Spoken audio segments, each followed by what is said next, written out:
Hey everyone. It seems like every summer a new diet comes out that promises us to lose fat at an extremely accelerated rate, and it's going to be really healthy and make us feel like $1,000,000, and every time it underdelivers.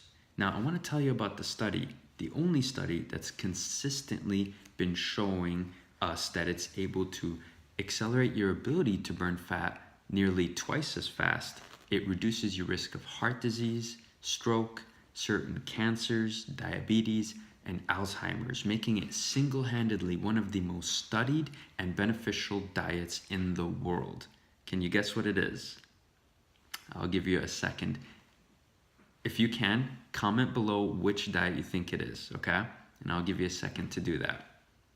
All right.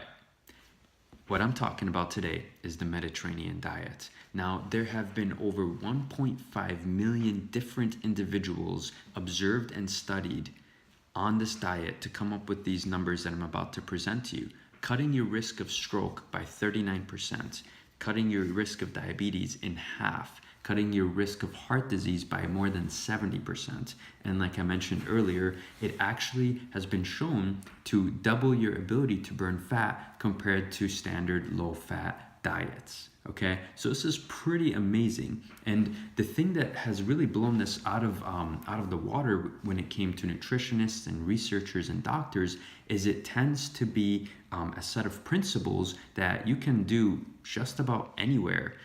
So you don't have to live in the Mediterranean to get these benefits, but if we just go through some of these principles and you start to apply them today, you can actually begin to get some of these benefits right away, regardless of what kind of eating style you're eating or where you live. Okay, so with that being said, let's jump into principle number one. The most fundamental principle of the Mediterranean diet is when you look at their dishes and their plates and their meals, you'll find that they have a lot of vegetables and green leafy plants and salad and beans and legumes. So they consume a lot of nutrient dense plants that come from that have a lot of fiber and have a lot of antioxidants and just very nutritious and don't cause spikes in blood sugar and aren't really processed. Okay, so one thing that we can learn from them is when we're eating and we look at our plate, let's make a large portion of our plate a salad or some kind of vegetable or different kinds of vegetables, right? So let's apply that right away. That's the first principle. The second thing is they consume actually more fat than we do, but it's the right kind of fats. So these are the healthy fats, primarily from omega-3, which is found in fish, and olive oil. Now, those of you who know me know that I absolutely love olive oil and I use it in just about everything, okay?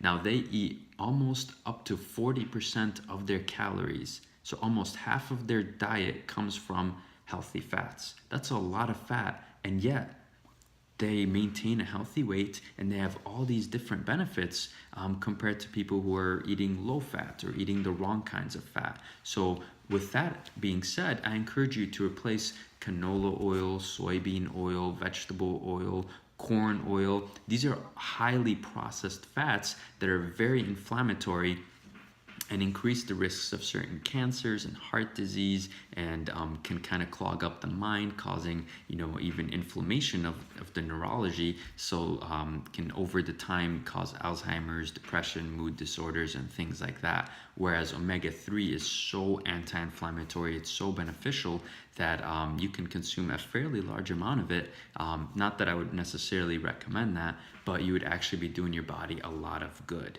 Okay, so that takes me to point number 3, and that is time after time we've been noticing that the Mediterranean people who get the benefits of the Mediterranean diet consume a lot more seafood than we do, and a lot more seafood than most other places in the world, with the exception of the Japanese, which also do a really fantastic job in terms of their numbers with heart disease and strokes and certain cancers as well. So what the Mediterranean diet suggests as a guideline is you want to eat seafood, especially high in omega-3, which is the good fat found in seafood, such as salmon, tuna, anchovies, different fish like that, shrimp even, at least twice a week. Okay, so you gotta eat more vegetables primarily, more salads. Replace your inflammatory and processed oils and butters with olive oil and healthy oils, avocado, mixed nuts, things like that, and eat seafood at least twice a week. Point number 4, and that is cutting out processed food. So if you've gone to any of the Mediterranean regions, such as Greece or southern Italy, you'll see that they actually don't eat that much processed foods. So they cut out most of sugars and they eat it very sparingly. Maybe at the end of a meal, just a small little piece of dessert or dark chocolate or something.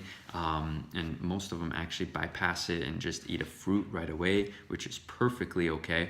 And you see that they're not eating all these Cheetos and bags of chips and processed food and fast food restaurants, things like that. So as you're implementing some of these changes and you're including healthy foods, what I suggest is start to replace the not so healthy, highly processed foods with some good snacks. Okay.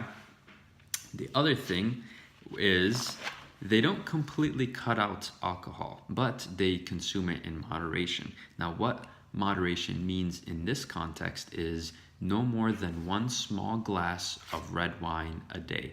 Okay, so those of you who absolutely love to drink wine or love to drink alcohol, you don't have to necessarily completely cut it out. However, you should reduce the amount that you're consuming if you're consuming more than 1 small glass of red wine a day.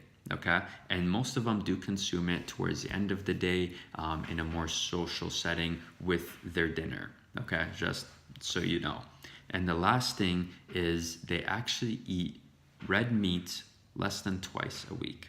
And that's a very interesting thing because they're not completely vegetarian. They still consume a small amount of cheese and yogurt and things like that, but they've reduced their meat consumption, red meat primarily, to less than twice a week. Okay, and that's a big one in the United States. Most of us here eat meat almost every single day, and even for several meals like lunch and dinner. So apply these principles, guys, and you have no idea the benefits and the wonders that you're going to bring to your body. Okay, so just to recap, eat more green leafy vegetables, eat more vegetables in general, more fibrous beans and legumes. You want to increase olive oil and healthy fats, such as the fats found in nuts like almonds and walnuts, and omega-3 that's found in fish, which takes me to my second point, which is you want to eat seafood at least twice a week. The fourth point is cut out processed food and to cut out the sugars and the desserts and replace it with a fruit or a small piece of dark chocolate. Or even if you're gonna have to have dessert because you have a really strong sweet tooth, what I recommend is cutting it from a big piece of cake to a smaller piece of cake. And over time, you can actually begin to rewire and retrain your brain and your taste buds to not need nowhere near as much chocolate cake or dessert or anything like that. The other thing is you don't have to pick up drinking, but if you already drink no more than a small glass of red wine a day. And lastly, most of us are going to need to cut down on our red meat consumption. Okay, so hopefully this was beneficial for you guys. If it was, I ask that you share this or tag a friend below so that they can get access to this information as well. This doesn't cost you a thing. I mean, just changing some of these things in our diets can play such a significant role in our lives, and it doesn't require us to take any real significant drastic action right away. So what we can do, and what I suggest for all of you guys, including myself, is slowly be aware of these changes and slowly implement these changes. And over time, it gets easier and easier. And what I found is that with myself and with some of my patients who do go through these changes is it feels weird when they don't have a salad with their meal. It feels weird if they have too much dessert. So they actually really become trained neurologically speaking and habitually speaking, where it becomes much easier to do this, and it becomes a lifestyle at that point, and it's very sustainable and it's very healthy, and you can get very creative with some delicious dishes and eating menus to make sure that you qualify within the Mediterranean diet. So the Mediterranean diet, here it is. Hopefully this was helpful.